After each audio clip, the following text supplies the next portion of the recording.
Hello, everyone, and thanks for joining me again for my Facebook Live, my second Facebook Live.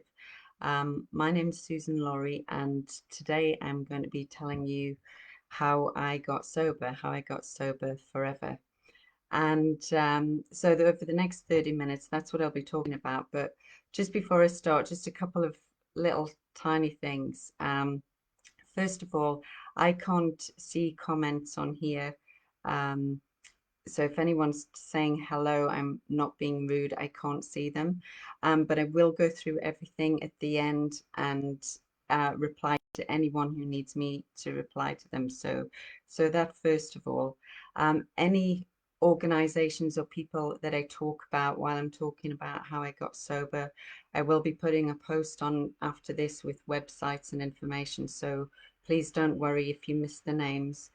And also, like I did last week, I do have notes, and it's purely so that I don't forget anything important.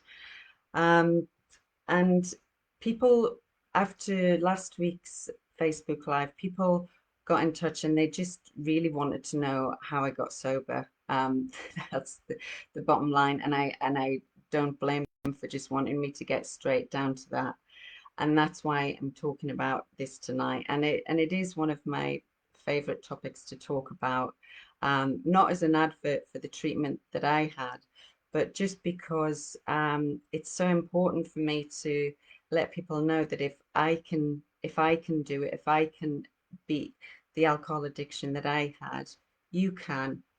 And that was why I wrote the book From Rock Bottom to Sober Forever, because I wanted to give that message to absolutely never give up searching, because when you've tried everything and you're still spiraling down into, towards rock bottom, it's easy to think, well, I've tried everything. I'm never ever going to be able to beat this.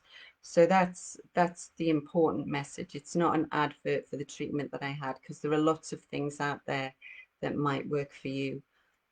But as well as that, what really brought it home how important this is to me and how important it is to people listening. I found out yesterday that somebody I knew of who was doing really well, who hadn't been drinking for a year, after really battling with alcohol for a long, long time, picked up a drink before Christmas and died.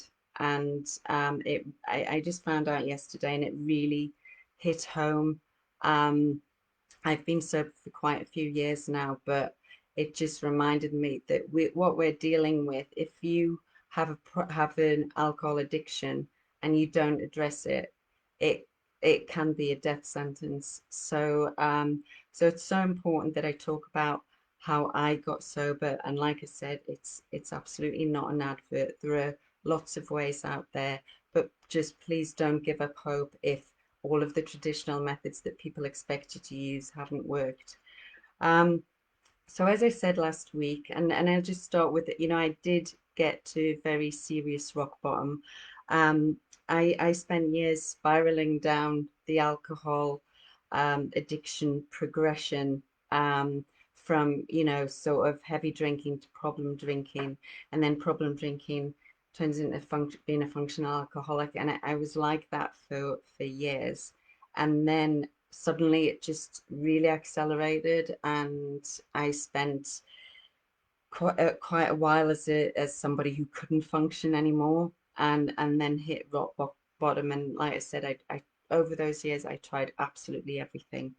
And even you think it can't get any worse after you've had all of these dangerous, sometimes illegal behaviors. But suddenly you find yourself going from really battling it to get sober, to crossing this line to where you just can't live without it. You absolutely can't. And even if you wanted to sober up, you just can't, because you can't face the horrific withdrawals. And that's physical and mental. Physical, stomach cramps, diarrhea, hold my hands up, incontinence, real horrible life. But the mental withdrawal is much worse, from the really crippling anxiety that's debilitating, to the horrific hallucinations when you're withdrawing from alcohol, and I used to see spiders streaming over my bed and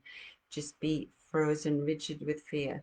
So at that stage, I was living um, this sort of twilight world where I just couldn't sober up. I couldn't even think about sobering up. Or if I had to sober up, I had to plan it really well. So I was in a very dark and lonely place. I was on my own most of the time, and even the times when my husband had to come home from he was working away.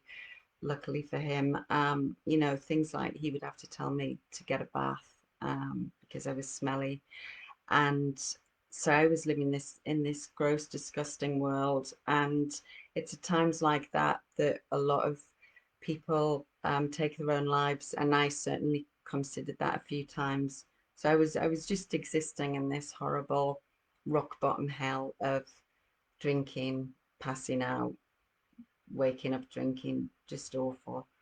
But on this particular day that changed my life, um, I came around still drunk, and as the fog starts to lift and um, you reach down to get a drink to sort of start you on your way again, I realized I had no alcohol in the house. I'd planned very badly, or I hadn't planned at all. It was incredibly rare for me to not have a supply of alcohol by then, and there was no alcohol in the house. But as well as that, because I had no alcohol, the you know I started to it started to get out of my system. I started to think about things, and I realized I'd been really hideously vile to somebody, a member of my family that I love very much, the night before, and that just hit me, and I had no alcohol to take away the just awful feeling of impending doom and guilt and fear and oh my God, what have I done? There was no alcohol. And instead of getting in the car, which in the past, over the limit I would have done to go to the shop, or even walking, the mile or so to the shop. So something stopped me from doing that. I just thought I cannot go on like this. I was sobbing, I was crying, I probably collapsed on the floor, and I just begged something, please help me. And I was pacing the room because of withdrawal. And for some reason, I went to the computer like I had done 1,000 times before, doing Google searches in between, you know, going to Alcoholics Anonymous or rehab or counseling. I was always Googling other people to help me. And I probably clicked on a load of websites, and there was just this one website for some reason I found, and I thank God everything to this day that I found Tim Fazakali, who literally saved my life. And I don't know if it was his lovely little smile on his website, or the fact that his website is so understated, and it still is. It's not an all singing, all dancing, slick website at all. But there was just something about it that made me want to contact this man. And I went onto the contacts page, and I typed in, I'm an alcoholic who has tried everything, including hypnosis. And that was all that I wrote. It was quite, looking back, it was quite rude. There was no please or thank you. And I think part of me, in a way, maybe hoped that he'd look at it and think, well, I'm not going to bother with her. She can't even explain herself more than that. But anyway, that was all I wrote. I don't know if it was because I didn't want him to reply, or if I was just so beaten. Um, and I got a lovely email back that just really took me off guard and by surprise, and it was so disarming. He just said, that doesn't surprise me at all. And he went on to explain how, a lot of people might be given the same tool, but they'll use it differently, or some won't be able to use it at all. Some won't be able to use it as well as others. And it was just this lovely email, and he said, let's have a chat. So I had a chat with Tim, and I honestly can't remember, but by the time I had a chat with him, I must have had a drink or still been really drunk. But he could obviously tell, and he said, you can't see me drunk. It won't work. But he asked me to write him an email, and what he wanted me to do was put in that email everything that I thought was important. We all have, anyone who has any addiction, or but I know alcohol. So I think if you have an alcohol problem, you have a rough idea of where it might have come from, why you might be drinking, what you might be trying to blot out. So he asked me to put in an email anything that I thought was important, and not to spend any longer than, say, 15 minutes on it. Um, so I did that, and I can remember to this day the email. I typed and typed things I thought were important, but the very last line was, I don't want to die, which still makes me fill up, because I didn't want to die. And so I sent that to Tim, and he agreed to see me because he doesn't see everyone. And he agreed to see me. So when I found out he agreed to see he was going to see me, the appointment was a few weeks down the line, because um, he's very popular and he had a waiting list. So I spent those few weeks.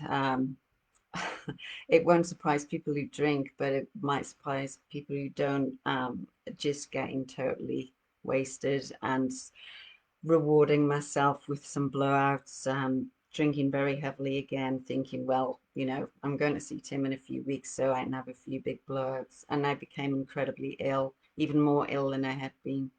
Um, I lost even more weight. I I had ongoing urinary infections and conjunctivitis, probably because I was so dehydrated. And because of that, the game was up. My sisters found out.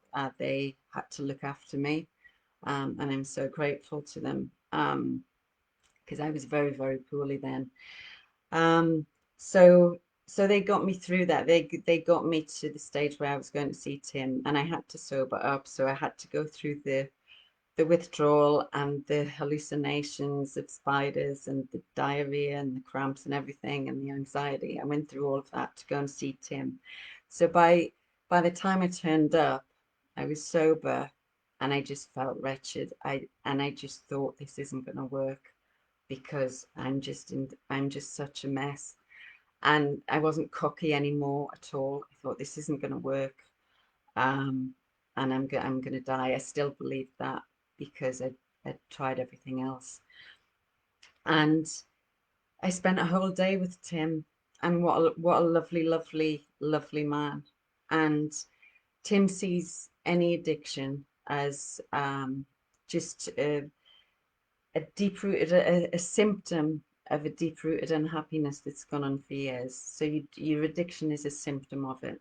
And his technique, he doesn't just use for alcohol and addiction, he uses it for everything. Um, but with me, that really sort of hit the nail on the head.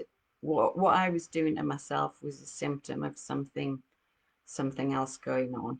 Um, and so what Tim did was, almost like the pieces of a jigsaw, he found all of the pieces that had created this self-destructive alcoholic person in front of him.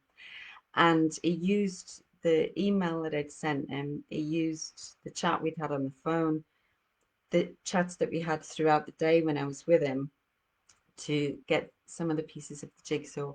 But there are also other pieces of the jigsaw that we, because they're painful, maybe traumatic from our childhood, we've buried, we've forgotten, we've hidden.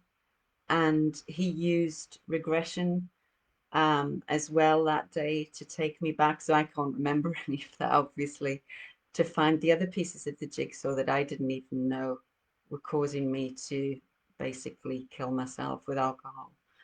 So Tim, over the course of the day, with his regression and hypnosis, he pulled out the pieces of the jigsaw. Um, and then the most important thing, the most amazing thing, that once he had them all, one by one, every single piece of the jigsaw, he used this technique that he has invented that is completely unique, called PS Tech, and it's percussive suggestive technology. And I'm going to explain it to you using an example of mine. So he had all the pieces of the jigsaw, all of the underlying issues of mine, and one by one, no matter how big they were, and there were some, everyone has stuff. So there were some things that are big, but there are also, everyone has little stuff as well that is really important to them. And no matter how big or small, they were treated with the same importance, because all of these thoughts and feelings about myself and things that had happened and memories were making me drink. So he treated them all equally. And with this PS Tech, he basically zapped them and made them unimportant one by one over the day. Really exhausting stuff. So to explain how it worked, I'll use an example of mine that I used on the day. And I, for years, had been very affected by something that happened at school, something that happened for a couple of years at school. Because when I was at school, it was probably early teens, 12 to 14, that sort of age range. I was on free school dinners, and at this school, this school I went to, there was a very, very, I still think it's a very incredibly cruel way of the people who were on free school dinners getting their lunch, sorry, at lunchtime. So we would all queue up with our friends. Everyone was all together, and then if you had to get a free school meal pass, you had to leave the queue with your friends, go to this table that was in, another part of the room, but in front, everyone could see. They'd thrown all of the names on this table of all the people. There wasn't any alphabetical order. You had to, so all these passes with names on.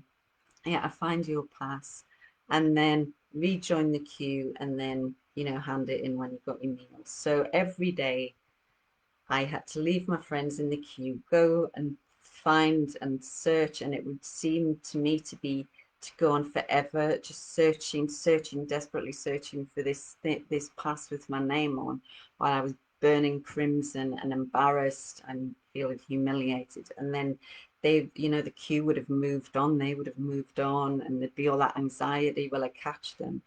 So what Tim did, so that experience, which I always knew it had had an effect on me, even when I was an adult, somebody could just say something to me, or something, trivial might happen, and immediately it could just flick a switch in my head and put me back in that position, in that free school meal position, and make me feel very inferior, like people were looking down on me, like I was, just this inferiority, this looking down on me, very embarrassed.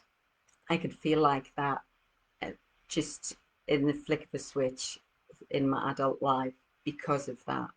So Tim took that, and he knew that was one of the pieces of the jigsaw, and he used his PS Tech tool on it. So I had to get that feeling, and it wasn't difficult for me to get at all. He said, just get that feeling of shame and embarrassment and feeling inferior as powerfully as possible in your head. And I got it so powerfully that it made me cry, and it wasn't hard. And at the same time, so I had to hang on to that feeling. And at the same time, I had headphones on.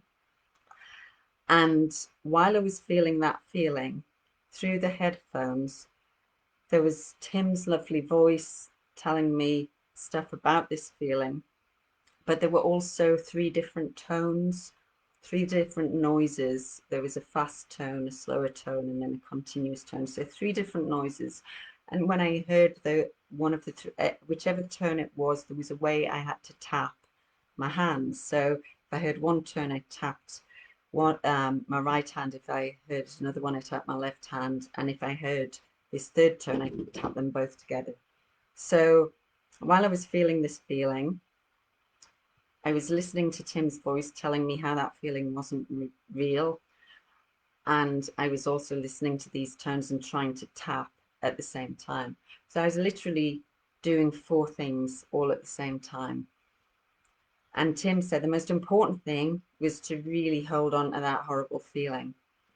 But when you're doing this tapping and listening and feeling, your brain just becomes overwhelmed. And the first thing that started to fade was the feeling. My brain just couldn't hang on to the feeling. The feeling started to fade and disappear. I could still tap and I could still listen to Tim and I could hear the tones, but I couldn't feel the feeling. And it was gone forever, absolutely gone. When afterwards, when I tried to get that feeling back, I couldn't. So that was the PS Tech tool.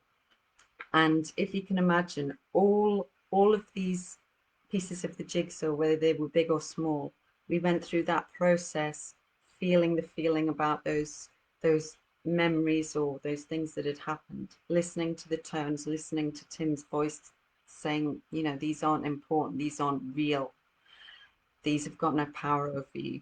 And gradually he just dismantled every reason why I was drinking, every misguided belief about myself, every destructive emotion, every upsetting memory. He just made disappear forever. All those little pieces of the jigsaw he'd spent so long finding. And then, just as importantly as all of that, now there's this void because my head had been so full of negative crap about myself. There's this empty void. And he filled that with positive stuff through things like hypnotherapy. So that whole day, he created this void and he filled it. He took a negative and he filled it with positive. He filled it with positive beliefs about myself and with love for myself again, which is so important. And that is so important for me to say because, you know, I think it would have, if you'd been left with this void, what do you fill it with? I might have started to fill it with negative stuff again. So that was such an important part, just as important as getting rid of the negative things. So when he'd done all of that, right at the end of the day, so we dealt with all of that, right at the end of the day, he addressed alcohol, which you'd think he would have addressed first, but now this makes sense, that he took away all the reasons I was drinking, and then I had a glass of wine, a bottle of white wine in front of me, and I had to really crave it, which again wasn't hard. Um, and again, the same thing. Crave that alcohol, get it as strong as possible. Listening to Tim's voice this time telling me how evil and horrible it is.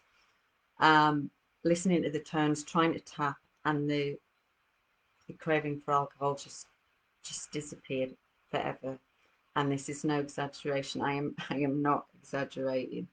And the important thing I must stress is, in anyone who's been to Alcoholics Anonymous or talked to people who've been, there's this term for people called, it's dry drunk, and a dry drunk is somebody who isn't drinking but who hasn't addressed all of the reasons why they're drinking. So they're just so frustrated and they're hanging on and they're determined not to drink, but all the reasons why they were drinking are still there and still making them want to drink. So Tim took that away because he addressed every single issue that had made me drink, and he took away the power that alcohol had over me at the end of the day as well.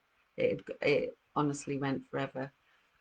And the reason I think that this worked for me and works for other people and why the other things that I tried over years and years and years didn't work. There are a couple of things. First of all, alcohol never ever gives up trying to draw you back, no matter how long you've been sober. I knew people when I was, going to meetings who hadn't drank for 15 years, but they couldn't be, if they were around alcohol, they could feel it, that's horrible, uncomfortable feeling stirring. Alcohol is always there on your shoulder, trying to draw you back to drinking, chipping away at you, telling you that you're not as bad as you thought, wearing you down. It's always there. It never gives up. I've always said it's like an evil entity that wanted to kill me. So it's always there. But the thing about the traditional methods that I tried over the years is that whatever you're doing, whether it's Alcoholics Anonymous, whether it's counseling, whether you're in rehab, you're still using your own willpower to stop drinking, to stop yourself from drinking. Your willpower, the strength of your willpower is what stops you from drinking, and you're still battling those feelings, and it's draining, it's exhausting, it's constant. It If you're not drinking, you're still thinking about, I'm not drinking, I'm battling this. And people that I met, along the over the years, who'd been sober for a long time, some of them were still hanging on by the fingertips sometimes, because it just tries to weigh you down. So there's that. Alcohol never gives up. The traditional methods, you using your willpower. But as well as that, the what Tim did is just so positive, and I think we understand so much more about how your brain works and how the mind works, that the most profound shifts come when it's from a positive place. And there's this saying that I love, that to heal a wound, you need to stop touching it. And isn't that what we do when we're going to meetings week in, week out? First of all, reinforcing we're an alcoholic. Hi, I'm Sue, I'm an alcoholic. That is your label, that is you for the rest of your life. So that's what defines you. And feeding energy to this negative addiction by talking about it all the time, talking about all the horrible things you've done, talking about the shame, talking about how alcohol's impacted on your life week in, week out. You never get away with it. You never draw a line under it. You were making alcohol a really important part of your life for the rest of your life, and reinforcing that you're an alcoholic. And I personally think that's a very negative thing. And I think what Tim did was very positive. And I think that's another reason why it worked. And I, I truly believe that with alcohol, because it's relentless and it doesn't want to let you go, it wants to kill you. I think any sort of approach, the quicker you can remove alcohol from that person, the better. So nip it in the bud, extinguish it. And yeah, you might want to go to counseling and stuff afterwards, but alcohol, when it's chipping away at you, it won't let go. It wears you down. It's exhausting. So I think that it Tim's method worked because it's so positive, and it took away that power that alcohol had, chipping away at my resolve. Um, and I just want to mention the completely unexpected benefits that came along. Um, Further down the line, once I'd been sober for a while, that I really wasn't expecting from the treatment that I had. And when I went to see Tim, the only thing that I wanted was to give up drinking. Well, two things: give up drinking for a start. That would be great. But the most important thing was to live, because I thought I was going to die. That was I had no other expectations other than that. And I thought, if that happens, if I stop drinking, I'll go out back to my family, make amends, live a quiet life, and that is enough for me. But what I want to shout from the rooftops, and what I want to give to anyone who is really struggling, and totally gets what I'm getting at about, you know, alcohol being part of your life for the rest of your life, but by other treatments, is that it's given me this freedom, and that is the most incredible thing. It's given me freedom in three ways, and I'll go through them. Sorry, I'm getting emotional. Freedom from battling alcohol and fighting and being exhausted. Freedom from alcohol forever. I don't even think about it. So I'm not doing that battle with willpower, and I'm not wasting all of that energy 24/7 either thinking about alcohol or battling it. I've got freedom, second way, from a lifetime commitment to attending meetings week in, week out. And this is priceless to me. It might not be to other people. I know other people enjoy the companionship and thing and the fellowship and stuff, but it's priceless to me because my family lost me, not just physically, but the real me for so long, that I don't want to have to remove myself from them once, twice, three times a week for the rest of my life. It's taken away that need to go to meetings to stay sober. So that's a real freedom for me because that's time I can have with my family. But the most important freedom I've got is the freedom to enjoy anything, any event, any situation with the people I love, even if it involves alcohol. I can enjoy anything, whereas in the past I used to have to avoid things that would involve alcohol. So parties, weddings, christenings, Christmas, going out for a meal, I can go to those and not even notice the alcohol, whereas in the past I would be clocking every drink, every sip of a drink people took. It would be a torture that I would either wish it was over, or avoid completely, not be able to go, or I'd end up sneaking drinks in the toilets and drinking. And I can attend all of these things that involve alcohol and not notice the alcohol, but more importantly for me, and again for the people I love, this is so important. The people I love don't have to change their behavior to accommodate me.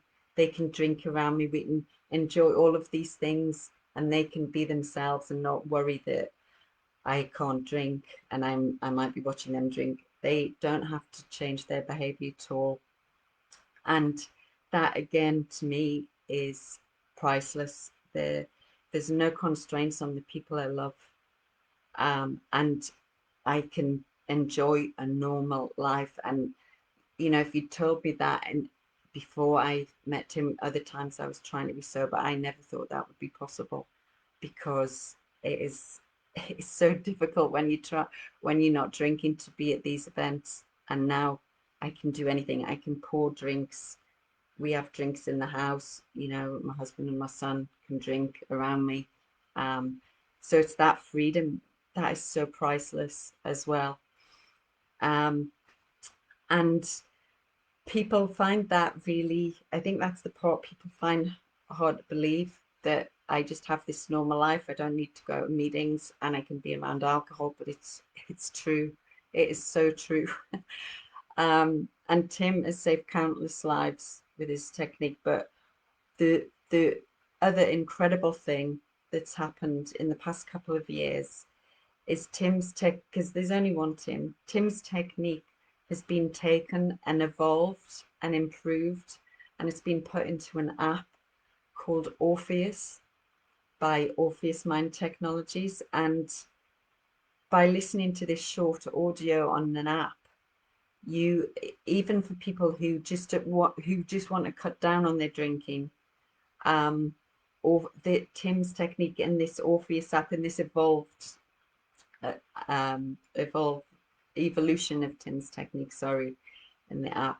This can help people just manage their cravings, manage their drinking, and even just cut down, not stop completely. So that is so exciting. You know, if it had been around years ago, who knows where I might have been. But I know that, you know, I can't drink alcohol ever again. I don't want to. It wouldn't cross my mind, but those days are gone for me. But that amazing technique is now in this app called Orpheus, and I will put the details on a post that I'm going to do after this. So thank you so much. Sorry if I got a bit emotional sometimes. It is a very profound shift for me, my family, my friends, anyone who knows me. Um, but it really, really did work. I am sober forever. And if you want to contact me and ask me more about it, please do so. Susan at soberforever.co.uk is the email address. And thanks so much. Thanks. And I'll see you soon. Take care.